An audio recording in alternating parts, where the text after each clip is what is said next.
آج تو بابا میں ایک بزنس پارٹی میں جا رہا ہوں، آج کی میٹنگ آپ اٹینڈ کر لیجیے گا، احمد نے اپنے باپ سے مخاطب ہوتے ہوئے کہا اور کلائی پر بندھی گھڑی کو درست کیا۔ بہت دیر کے بعد احمد میں کچھ مثبت تبدیلی آئی تھی۔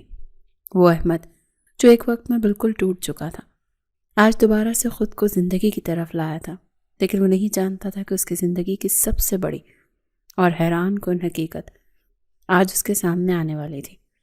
چودھری صاحب نے اپنے بیٹے کی طرف دیکھا، جس کے چہرے پر اگرچہ وہ پرانی مسکراہٹ تو نہیں تھی، مگر کم از کم زندگی کی رمق ضرور دکھائی دے رہی تھی۔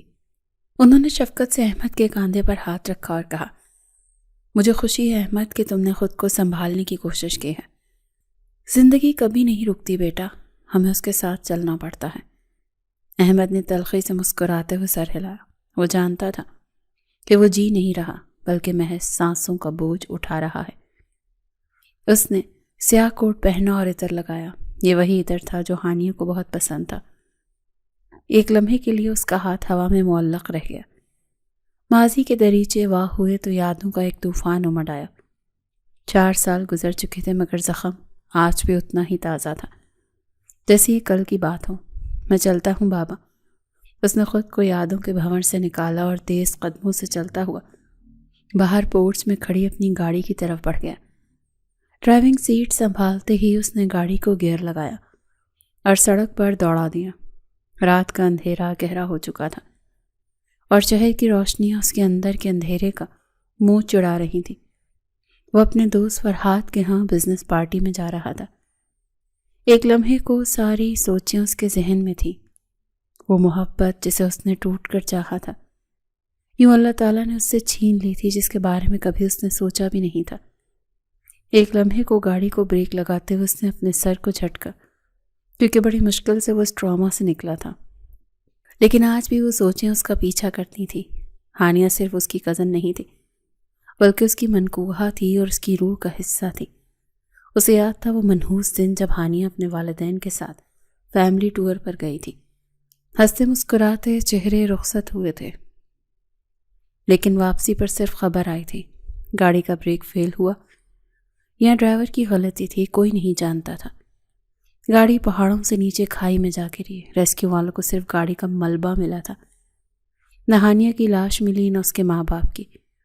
یہ حادثہ گردیزی خاندان پر قیامت بن کر ٹوٹا تھا۔ احمد تو جیسے زندہ درگور ہو گیا تھا۔ اس نے پہاڑوں کا چپا چپا چھان مارا مگر ہانیہ کا نام و نشان نہ ملا۔ آخرکار سب نے مان لیا کہ دریا کی موجیں ان کے اجسام بہا لے گئی ہیں، مگر احمد کا دل آج تک یہ ماننے کو تیار نہیں تھا کہ ہانیہ اسے چھوڑ کر جا چکی ہے۔ گاڑی فرحات کے بنگلے کے باہر رکی تو احمد نے گہرا سانس لے کر خود پر ضبط کے پہرے بٹھائے۔ آج اسے دنیا کو دکھانا تھا کہ میر احمد گردیزی واپس آ گیا ہے۔ وہ گاڑی سے اترا تو پورچ میں مہنگی گاڑیوں کی قطاریں لگی تھیں۔ اندر سے موسیقی کی مدھم آواز آ رہی تھی۔ فرحات جو دروازے پر ہی مہمانوں کا استقبال کر رہا تھا، احمد کو دیکھتے ہی کھل اٹھا۔ وہ آگے بڑھا اور احمد کو گلے لگا لیا۔ یار احمد، مجھے یقین نہیں آ رہا کہ تم واقعی آئے ہو۔ میں تو سمجھا تھا تم آخری وقت پر انکار کر دو گے، فرحات نے خوشی سے کہا۔ احمد نے بمشکل لب ہلائے۔ تم نے بلایا تھا، انکار کیسے کرتا؟ وقت بھی اب میں نے فیصلہ کر لیا ہے کہ کاروبار پر توجہ دوں گا۔ بابا اکیلے کب تک سب سنبھالیں گے؟ بہت اچھا فیصلہ ہے یار۔ آؤ اندر چلتے ہیں، سب تمہارا ہی انتظار کر رہے ہیں۔ فرحات اسے لے کر ہال میں داخل ہوا۔ وہاں شہر کے نامور بزنس مین موجود تھے۔ ہر طرف قہقہے اور باتوں کا شور تھا۔ احمد کو یہ ماحول اجنبی لگ رہا تھا۔ وہ کبھی ان محفلوں کی جان ہوا کرتا تھا، مگر اب وہ کسی کونے میں تنہا بیٹھنا پسند کرتا تھا۔ لوگ اس سے مل رہے تھے اور وہ رسمی مسکراہٹ کے ساتھ سب کا جواب دے رہا تھا۔ اس کی آنکھیں کسی کو تلاش نہیں کر رہی تھی، کیونکہ جسے وہ تلاش کرتا تھا وہ تو اسے چھوڑ کر جا چکی تھی۔ وہ ایک سائڈ پر کھڑا جوس کا گلاس ہاتھ میں لیے فرحات کی باتیں سن رہا تھا۔ فرحات اسے کسی نئے پروجیکٹ کے بارے میں بتا رہا تھا، مگر احمد کا دھیان بٹا ہوا تھا۔ وہ یہاں ہو کر بھی یہاں نہیں تھا۔ اس کا دل کر رہا تھا کہ ابھی یہاں سے نکل جائے اور اپنے کمرے کی تنہائی میں جا کر ہانیہ کی تصویر سے باتیں کرے۔ شاید وہ یہ بات مان چکا تھا کہ زندگی نے جو اس کے ساتھ کیا ہے اسے مان لینا چاہیے۔ وہ اپنے دوست کے ساتھ باتوں میں مشغول تھا جب اچانک ہال میں ہلچل ہوئی۔ ویٹر ادھر ادھر گھوم رہے تھے، انہی میں ایک لڑکی سر جھکائے ہاتھوں میں جوس کی ٹرے تھامے مہمانوں کی خدمت میں مصروف تھی۔ اس نے چہرے پر ماسک پہن رکھا تھا، شاید ڈسٹ الرجی یا کسی اور وجہ سے، لیکن اس کی آنکھیں زمین پر جمی ہوئی تھیں۔ وہ لڑکی چلتی ہوئی احمد کے قریب آئی، شاید وہ بہت تھکی ہوئی تھی یا پھر قالین میں اس کا پاؤں الجھا۔ اس کے ہاتھ سے ٹرے کا توازن بگڑا۔ سنبھل کے، فرحات نے آواز دی، مگر تب تک بہت دیر ہو چکی تھی۔ ٹرے سے ایک بڑا گلاس لڑکھڑایا اور سیدھا احمد کے قیمتی سوٹ پر جا گرا۔ سرخ رنگ کا جوس احمد کے سفید قمیض اور کوٹ پر بدنما داغ کی طرح پھیل گیا۔ ٹھنڈا مشروب لگتے ہی احمد چونک اٹھا۔ وہ لڑکی جو سب میں جوس تقسیم کر رہی تھی، اس کے کپڑوں پر یوں جوس گرتے ہی وہ کانپ اٹھی تھی۔ اس کے ہاتھ سے ٹرے ٹوٹ کر زمین پر گری اور کانچ ٹوٹنے کی آواز سے پورے ہال میں سناٹا چھا گیا۔ موسیقی رک گئی اور سب کی نظریں اس کی طرف جم گئیں۔ احمد کا غصہ جو پہلے ہی زندگی کی تلخیوں کی وجہ سے ہر وقت ناک پر رہتا تھا، اس وقت ساتویں آسمان پر پہنچ گیا۔ وہ غصے سے لال پیلا ہوتا لڑکھڑایا۔ اس نے اپنے قمیض کو جھٹکا اور اس لڑکی کی طرف دیکھا جو خوف سے لرز رہی تھی۔ اندھی ہو کیا؟ تم بیوقوف لڑکی، دکھائی نہیں دیتا تو مجھے؟ 6 فٹ کا بندہ میر احمد گردیزی سامنے کھڑا ہے اور تم نے سارا جوس میرے اوپر گرا دیا۔ احمد ہاڑا۔ اس کی آواز ہال میں گونجی۔ وہ لڑکی مزید سے مٹ گئی۔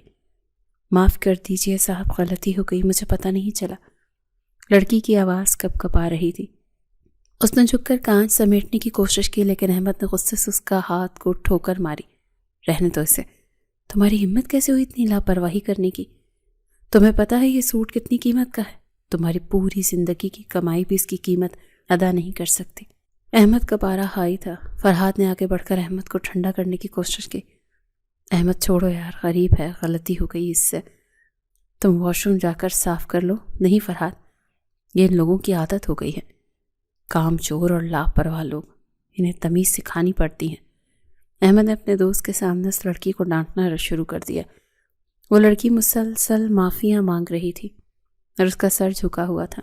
میری طرف دیکھو جب میں بات کر رہا ہوں، احمد نے حکم دیا۔ لڑکی نے ڈرتے ڈرتے اپنا سر اٹھایا۔ اس کی آنکھوں میں خوف کے سائے لہرا رہے تھے۔ جیسی اس کی نگاہ احمد گردیزی کے غضبناک چہرے پر پڑی اور احمد کی نظر اس لڑکی کی آنکھوں سے ٹکرائی تو دونوں ایک لمحے کو ساکت ہو گئے۔ وقت جیسے تھم گیا۔ احمد کے لبوں پر الفاظ جم گئے۔ اس کا غصہ، اس کی ناراضگی، اس کا غرور، سب کچھ جیسے ہوا میں تحلیل ہو گیا۔ وہ ہکا بکا نگاہوں سے سامنے کھڑے وجود کو دیکھ رہا تھا۔ وہ آنکھیں، وہ ہیرا سی چمکتی ہوئی نم آنکھیں، وہ خوفزدہ انداز، یہ آنکھیں اس کے لیے اجنبی نہیں تھی۔ یہ وہ آنکھیں تھیں جن میں اس نے اپنی پوری دنیا بسائی ہوئی تھی۔ احمد کا دل زور سے دھڑکا، اس کے حلق میں کانٹے چبھنے لگے۔ ہانیہ، اس کے لبوں سے بے اختیار نکلا۔ یہ سرگوشی نما آواز صرف اس لڑکی اور قریب کھڑے فرحات نے سنی تھی، کیونکہ یہ وہی ہانیہ تھی جس کی جدائی کا غم وہ آج تک منا رہا تھا، جس کی جدائی میں اس نے زندگی کے 4 سال گزارے تھے۔ 4 سال وہ ایک ڈرامہ میں رہا تھا اور آج وہ زندہ سلامت اس کے سامنے کھڑی تھی۔ احمد کو لگا جیسے وہ کوئی خواب دیکھ رہا ہے۔ کیا یہ میرا وہم ہے؟ کیا میں پاگل ہو گیا ہوں؟ احمد نے سوچا۔ اس نے آنکھیں جھپک کر دوبارہ دیکھا۔ لڑکی کے چہرے پر گرچہ خوف تھا اور لباس بہت معمولی ملازموں والا تھا، مگر وہ نقوش تھے جنہیں احمد کبھی بھول نہیں سکتا تھا۔ تم؟ احمد نے ہاتھ بڑھا کر اسے چھونا چاہا تھا کہ یقین کر سکے کہ یہ حقیقت ہے، لیکن جیسے ہی احمد نے ہاتھ بڑھایا وہ لڑکی ایسے پیچھے ہٹی جیسے اسے کرنٹ لگا ہو۔ اس کی آنکھوں میں پہچان کی کوئی چمک نہیں تھی، بلکہ صرف وحشت تھی۔ وہ وہاں سے مڑی اور بھاگ کھڑی ہوئی۔ رکو، سنو، احمد چلایا۔ وہ اس کے پیچھے بھاگنا چاہتا تھا مگر فرحات نے اسے کاندھے سے پکڑ لیا۔ احمد کیا کر رہے ہو؟ ہوش میں آؤ، سب دیکھ رہے ہیں۔ چھوڑو مجھے فرحات، وہ ہانیہ تھی۔ تم نے دیکھا نہیں؟ وہ ہانیہ تھی، میری ہانیہ۔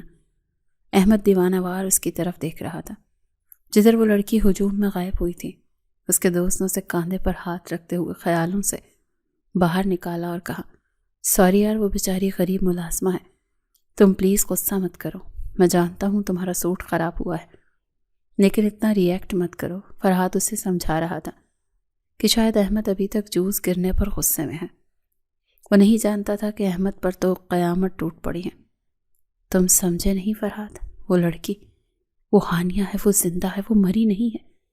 احمد کی آواز میں ایک عجیب سی یقین کی کیفیت تھی۔ فرحات نے حیرت سے احمد کو دیکھا، اسے لگا شاید احمد کو صدمے کی وجہ سے پھر سے دورے پڑ رہے ہیں۔ احمد تم ہوش میں تو ہو؟ ہانیہ کو مرے ہوئے 4 سال ہو گئے ہیں۔ وہ لڑکی ہانیہ نہیں ہو سکتی، شکلیں ملتی ہیں دنیا میں، یہ محض ایک اتفاق ہے۔ کون ہے یہ لڑکی؟ کہاں سے آئی ہے یہ؟ اس نے اسی طرف دیکھتے ہوئے اپنے دوست سے سوال کیا جدھر سے وہ بھاگی تھی۔ احمد کا لہجہ غصے والا نہیں بلکہ تفتیشی اور بے چین تھا۔ یار یہ بیچاری غریب ملازمہ ہے، یہاں ہمارے پاس ہی کئی سالوں سے کام کر رہی ہے۔ اس کا نام فضا ہے، بیچاری کے بوڑھے ماں باپ ہیں اور بہت غریب ہے، ہمارے گھر کے پچھلے کوارٹر میں نہیں رہتی بلکہ شہر کے دوسرے کونے میں کچی آبادی میں رہتی ہے۔ آج پارٹی کے لیے ایکسٹرا اسٹاف کی ضرورت تھی تو اسے بلا لیا تھا۔ فرحات نے تفصیل بتائی۔ فضا، احمد نے نام دہرایا۔ نہیں، یہ فضا نہیں ہو سکتی، یہ ہانیہ، میں اسے ہزاروں کے مجمع میں بھی پہچان سکتا ہوں۔ اس کی آنکھوں میں وہی خوف تھا جو ہانیہ کی آنکھوں میں ہوتا تھا، تو وہ بجلی کڑکنے سے ڈرتی تھی۔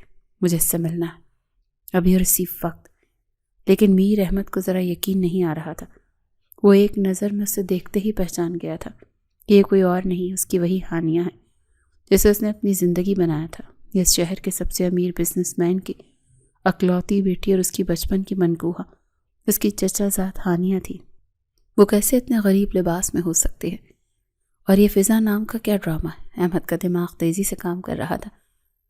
اگر وہ زندہ تھی تو واپس کیوں نہیں آئی؟ یہ ماں باپ کون ہیں جن کا فرحات ذکر کر رہا ہے؟ اس کے اصلی ماں باپ تو اس کے ساتھ ہی حادثے کا شکار ہوئے تھے۔ سوالات کا ایک طوفان تھا جو اب صرف اس لڑکی کے پاس تھا۔ اس کا گھر کہاں ہے یار؟ کہاں ہے؟ کہا نہ چھوڑ دو، احمد گردیزی نے فرحات کا گریبان پکڑنے والے انداز میں کہا۔ اس کی آنکھوں میں جنون تھا۔ فرحات گھبرا گیا۔ احمد تم کیا کرنے والے ہو؟ دیکھو وہ شریف لوگ ہیں، تم وہاں جا کر کوئی تماشا مت بنانا، ہو سکتا ہے کہ تم غلط فہمی کا شکار ہو۔ مجھے اس کے گھر کا ایڈریس چاہیے ابھی اسی وقت، اس نے دانت پیس کر کہا۔ اس کے دوست کو یہ لگا شاید یہ بندہ سزا دینا چاہتا ہے کہ اس نے کپڑے خراب کیے۔ دیکھو یار وہ غریب ہیں، میں نے تمہیں کہا ہے نا میں اس کے پیسے کٹوا دوں گا، تم جانے دو۔ تمہیں میں نے کہا کہ مجھے اس کا ایڈریس دو ورنہ میں تمہاری پوری پارٹی کو الٹ دوں گا۔ احمد کی آواز بلند ہوئی۔ آس پاس کے لوگ متوجہ ہونے لگے۔ احمد نے چاروں طرف نظر دوڑائی۔ اس پوری پارٹی میں دوبارہ سے اسے ہانیہ نظر نہیں آئی۔ وہ شاید پچھلے دروازے سے نکل گئی تھی۔ احمد کا دل ڈوب رہا تھا۔ اگر وہ ہاتھ سے نکل گئی تو شاید پھر کبھی نہ مل سکے۔ فرحات نے احمد کی حالت دیکھی تو ہار مان لی۔ اس نے جلدی سے اپنے مینیجر کو بلایا اور اس لڑکی کا ایڈریس منگوایا۔ یہ لو ایڈریس، لیکن احمد میں پھر کہہ رہا ہوں سنبھل کر۔ وہ ایک لڑکی ہے۔ احمد نے کاغذ کا ٹکڑا اس کے ہاتھ سے جھپٹا۔ اس نے ایک نظر ایڈریس پر ڈالی اور بنا کوئی جواب دیے وہاں سے تیز قدموں سے باہر نکل گیا۔ اس کا دماغ معاف ہو رہا تھا۔ خوشی اور غم کی ملی جلی کیفیت تھی۔ ہانیہ زندہ، ہانیہ زندہ، یہ الفاظ اس کے دماغ میں ہتھوڑے کی طرح بج رہے تھے۔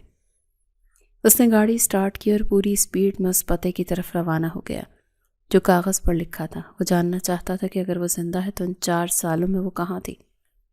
اس نے احمد سے رابطہ کیوں نہیں کیا؟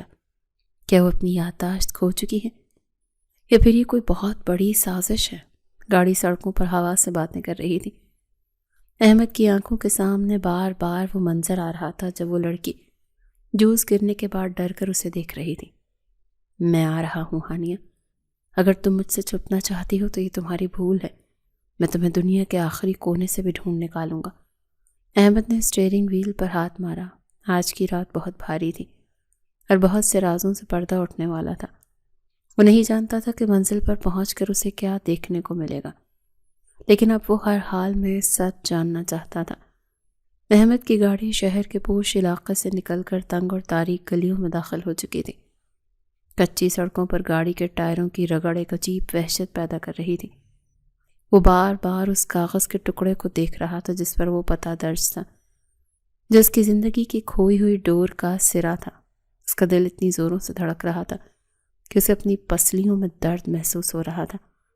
ہر گزرتا لمحہ اس کے تجسس اور اضطراب میں اضافہ کر رہا تھا۔ آخرکار گاڑی ایک انتہائی خستہ حال مکان کے سامنے جا کر رک گئی۔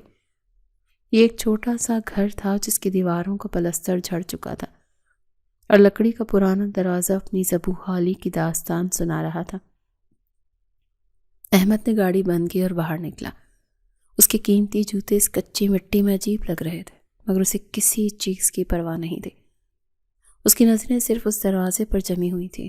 اس نے آگے بڑھ کر دروازے پر دستک دی۔ پہلی دستک پر کوئی جواب نہ آیا۔ دست نے بے تابی سے دوبارہ دروازہ کھٹکھٹایا۔ اس کے اندر کا طوفان اسے چین نہیں لینے دے رہا تھا۔ کون ہے؟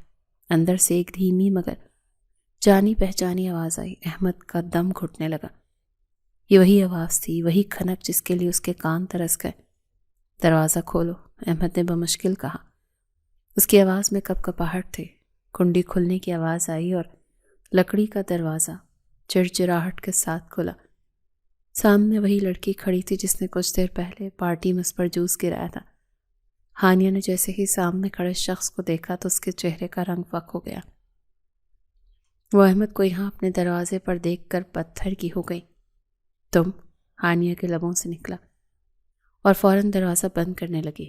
وہ وہاں سے بھاگ جانا چاہتی تھی، چھپ جانا چاہتی تھی، مگر احمد نے تیزی سے اپنا ہاتھ آگے بڑھا کر دروازے کو روک لیا۔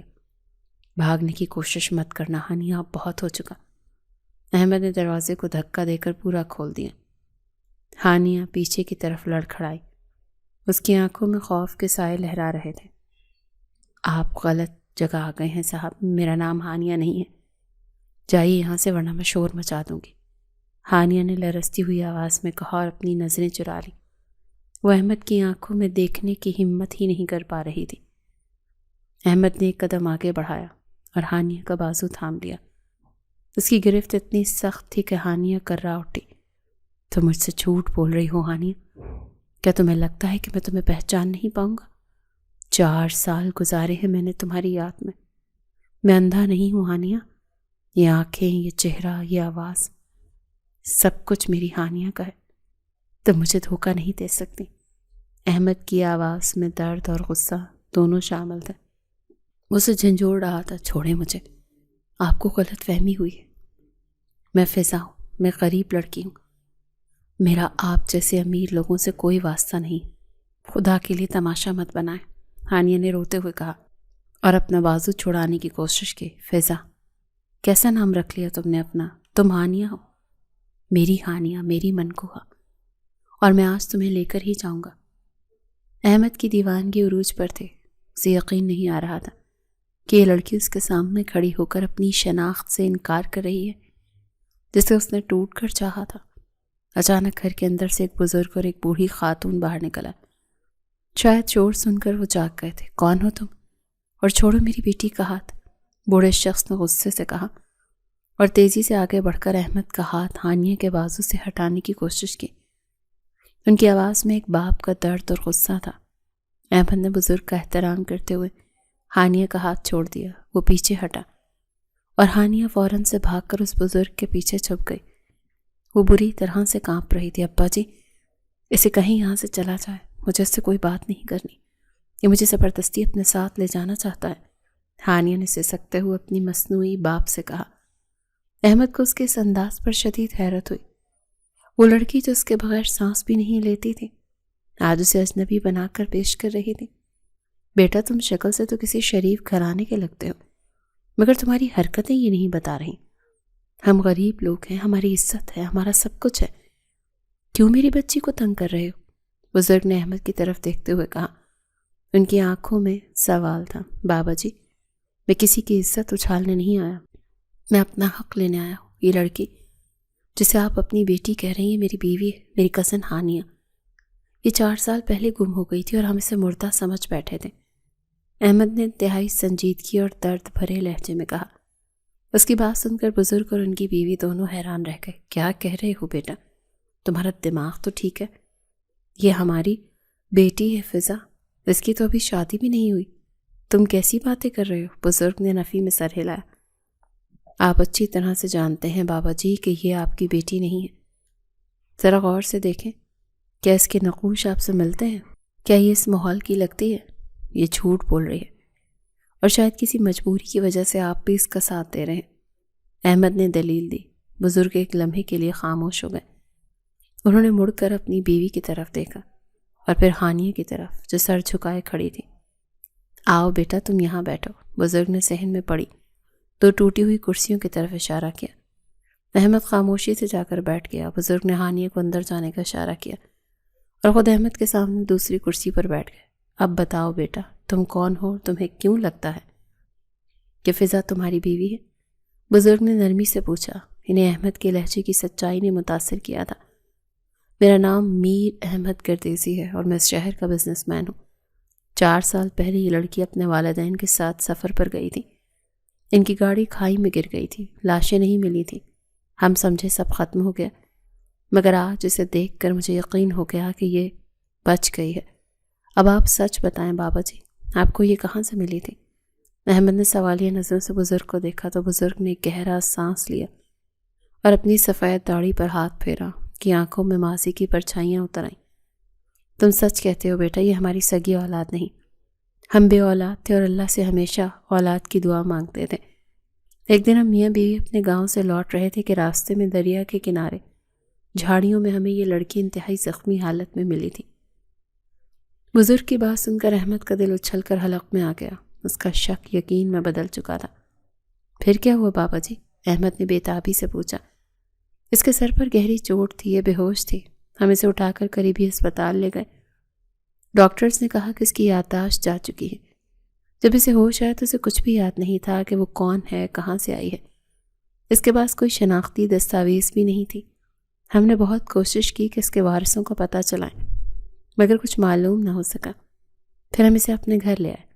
ہم نے اسے اپنی بیٹی بنا لیا اور اس کا نام فضا رکھ دیا۔ یہ پچھلے 4 سالوں سے ہمارے پاس ہے اور اب یہ ہماری جان ہے، جس نے ہماری غربت میں ہمارا ساتھ دیا اور ہمیں ماں باپ کا درجہ دیا۔ بزرگ کی آواز بھر آ گئی۔ احمد کی آنکھوں میں آنسو آ گئے۔ تو یہ وجہ تھی یادداشت کھونا، اسی لیے وہ واپس نہیں آئی۔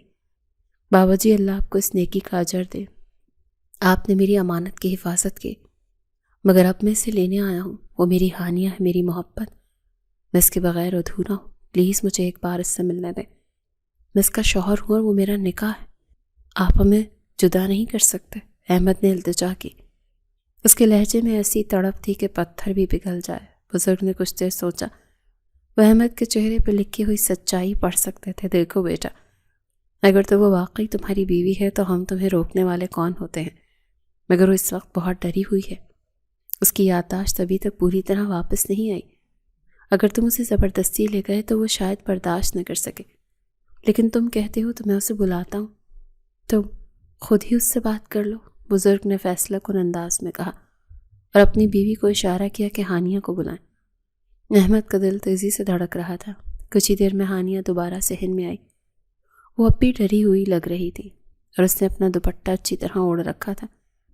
بیٹی، یہ صاحب کہتے ہیں کہ یہ تمہارے شوہر ہیں، اور سچ تو یہ ہے کہ ہم بھی نہیں جانتے تم کون ہو، شاید یہی تمہارا اصل ٹھکانہ ہو۔ بزرگ نے شفقت سے ہانیہ کے سر پر ہاتھ رکھا۔ نہیں ابا جی، میں نے نہیں جانتی، میں آپ کی بیٹی ہوں، مجھے کہیں نہیں جانا۔ ہانیہ نے روتے ہوئے بزرگ کا ہاتھ پکڑ لیا۔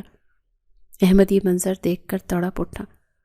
وہ اپنی جگہ سے کھڑا ہوا۔ ہانیہ، میری طرف دیکھو، میری آنکھوں میں دیکھو، کیا تمہیں واقعی کچھ یاد نہیں؟ وہ ہمارا بچپن، وہ ہمارا نکاح، وہ وعدے، کیا یہ سب کچھ بھول گئی تم؟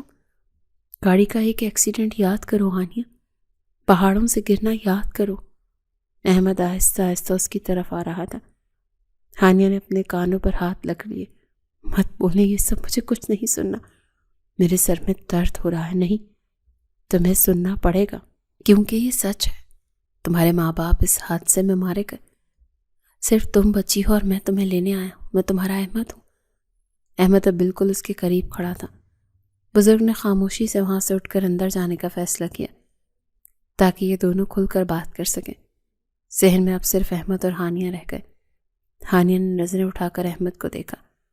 اس کی آنکھوں میں اب خوف کی جگہ ایک عجیب سی بے چینی تھی۔ میں اچھی طرح سے جانتا ہوں ہانیہ، تم میری ہانیہ ہو، لیکن کیوں کر رہی ہو تم میرے ساتھ ایسا؟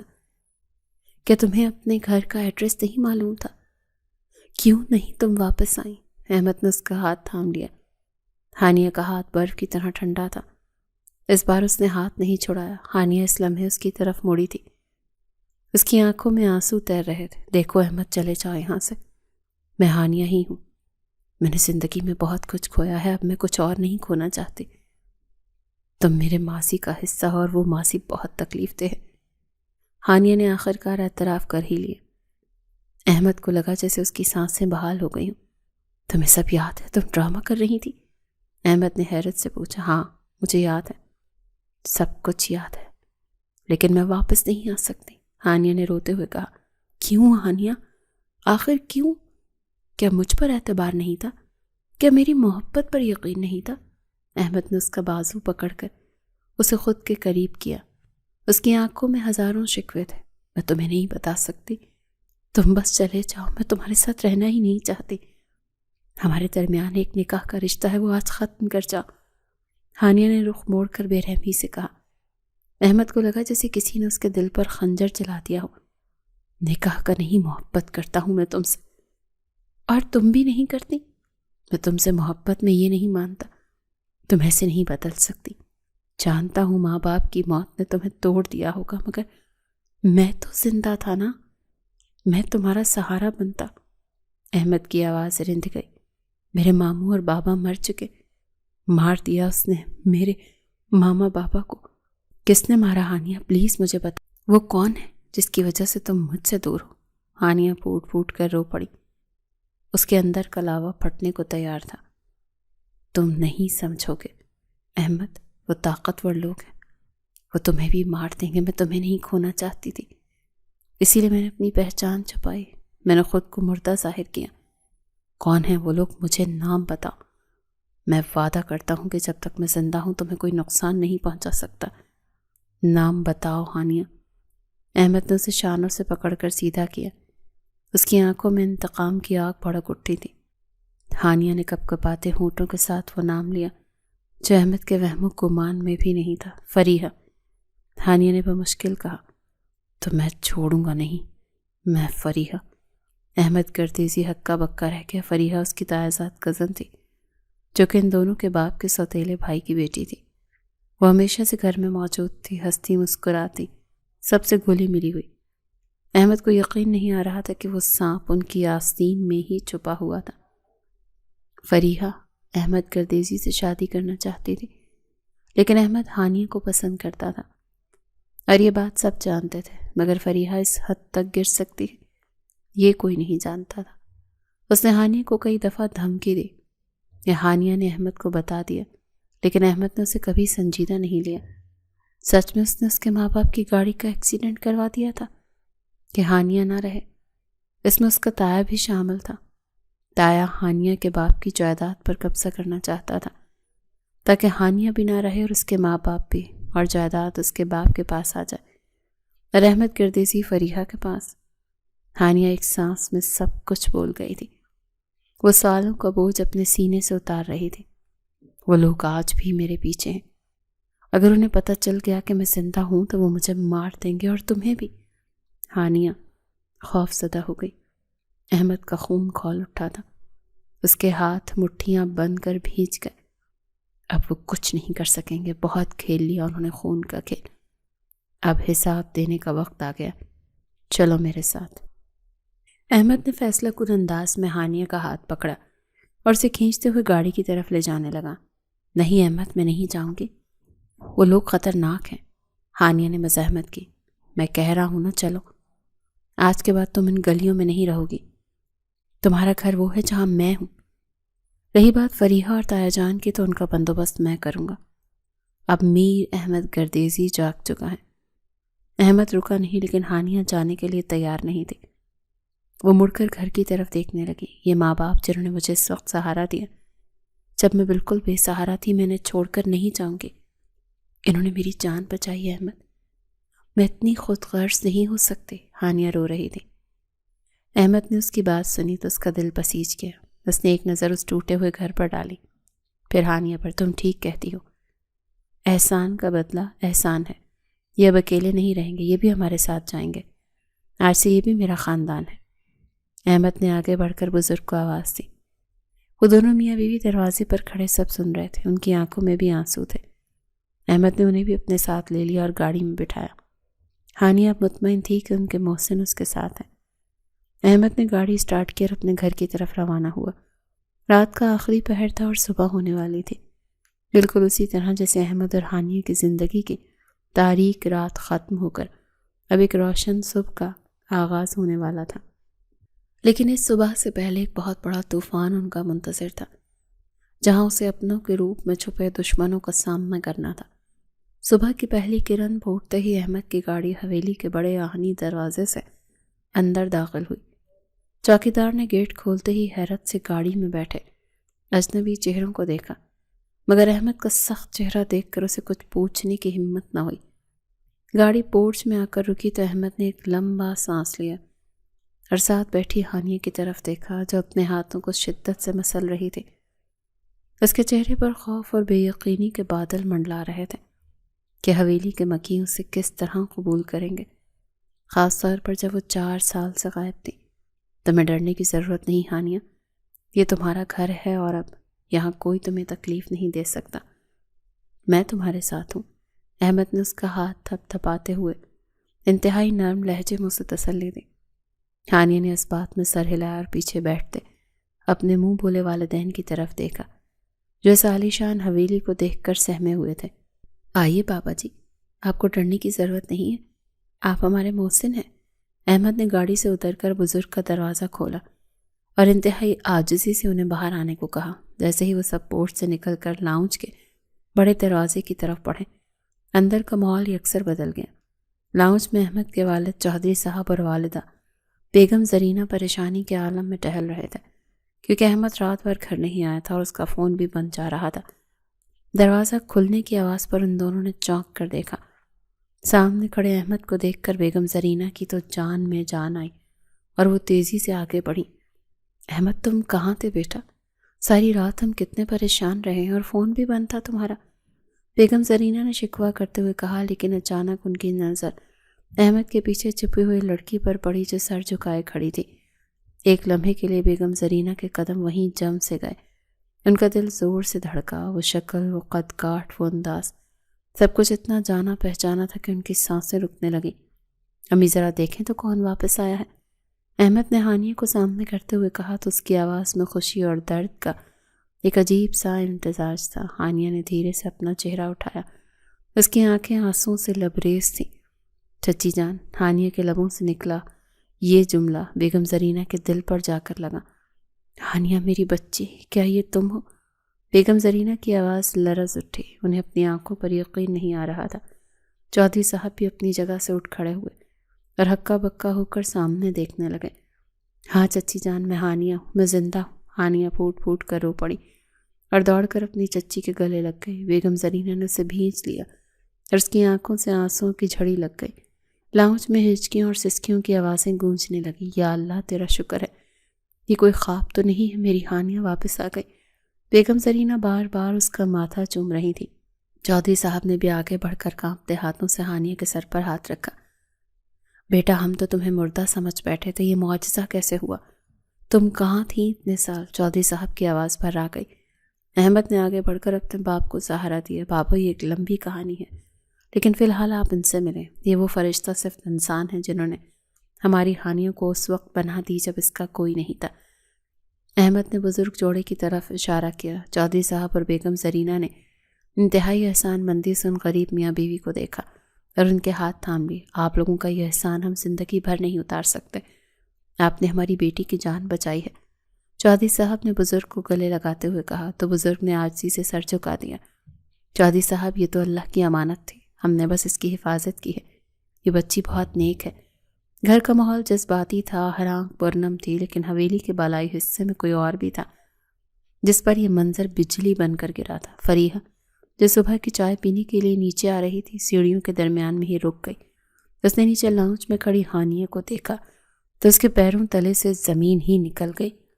اس کے ہاتھ چائے کا کپ چھوٹا اور قالین پر گر کر لڑک گیا، مگر اسے ہوش نہیں تھا۔ یہ کیسے ہو سکتا؟ یہ تو مر گئی تھی۔ اس کی لاش نہیں ملی تھی، لیکن گاڑی تو کھائی میں گری تھی۔ فریحہ کا حلق خشک ہو گیا، خوف نے اسے جکڑ لیا۔ اگر ہانیہ زندہ ہے تو اس کا مطلب ہے کہ ان کا راز کھل جائے گا۔ وہ الٹے قدموں واپس بھاگی اور اپنے باپ تایا فرقان کے کمرے میں جا گھسی۔ ابا ابا غضب ہو گیا، مارے گئے ہم۔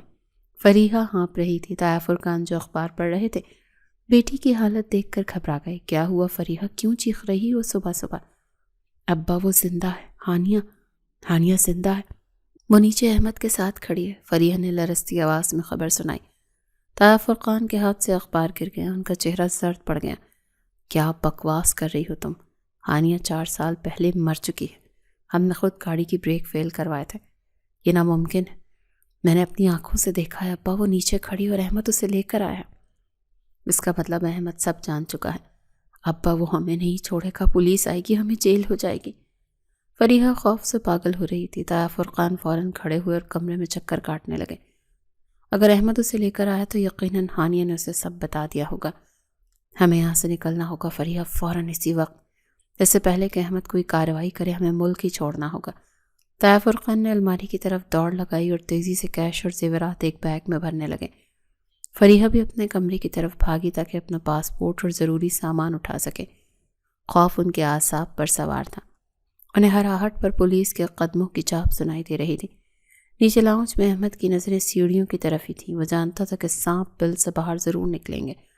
اس نے ہانیہ کو صوفے پر بٹھایا اور اپنی ماں سے کہا، امی آپ ہانیہ اور ان بزرگوں کا خیال رکھیں، میں ذرا تایا جان اور فریحہ سے مل کر آیا، انہیں بھی تو خوشخبری سنانی ہے کہ ان کی لاڈلی کزن واپس آ گئی ہے۔ احمد کے لہجے میں ایسی کاٹ تھی کہ چودھری صاحب چونک اٹھے۔ احمد تمہارا لہجہ اتنا سخت کیوں ہے بیٹا، اور تم انہیں کیا خوشخبری سنانے جا رہے ہو؟ بابا آپ نہیں جانتے، ہانیہ غائب نہیں ہوئی تھی، بلکہ اسے مارنے کی کوشش کی گئی تھی، اور یہ کوشش کسی اور نے نہیں بلکہ آپ کے سگے بھائی اور بھتیجی نے کی ہے۔ احمد نے بم پھوڑا۔ چودھری صاحب اور بیگم زرینہ سکتے میں آ گئے۔ ہانیہ نے منہ چھپا لیا۔ یہ تم کیا کہہ رہے ہو احمد، ہوش میں تو ہو؟ چودھری صاحب نے دیوار کا سہارا لیا۔ میں بالکل ہوش میں ہوں بابا، ہانیہ کے ماں باپ کا قتل ایک حادثہ نہیں بلکہ ایک سازش تھی، جائیداد ہتھیانے کی اور فریحہ کو مجھ سے شادی کرنے کی، مگر اللہ نے ان کی چال الٹ کر دی۔ احمد یہ کہتے ہوئے سیڑھیوں کی طرف بڑھا۔ اس کے قدموں میں ایک ایسا عزم تھا جو کسی طوفان سے کم نہیں تھا۔ جب وہ اوپر پہنچا تو فریحہ اور طاہر فرقان بیگ اٹھائے چوروں کی طرح پچھلے زینے سے اترنے کی کوشش کر رہے تھے۔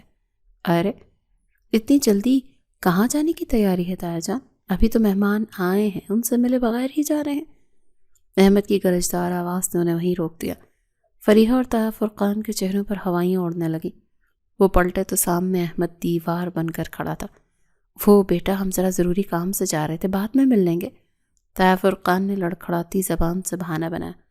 ایسا کون سا ضروری کام ہے جو آپ کو جیل جانے سے بچا سکے گا؟ احمد نے طنزیہ مسکراہٹ کے ساتھ کہا۔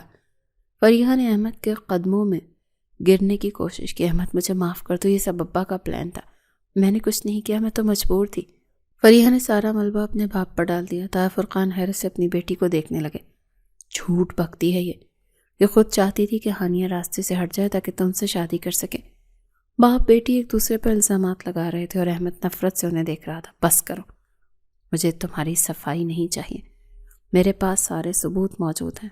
ہانیہ نے مجھے وہ سب بتا دیا جو تم لوگوں نے اسے دھمکیاں دی تھی، اور قسمت دیکھو تمہاری کہ ہانیہ کا وہ پرانا فون جو حادثے کے وقت اس کے بیگ میں تھا وہ ان بزرگوں نے سنبھال کر رکھا تھا، اس میں تمہاری وہ ساری کالز ریکارڈنگ بھی ہے فریحہ، جن میں تم نے اسے جان سے مارنے کی دھمکی دی تھی۔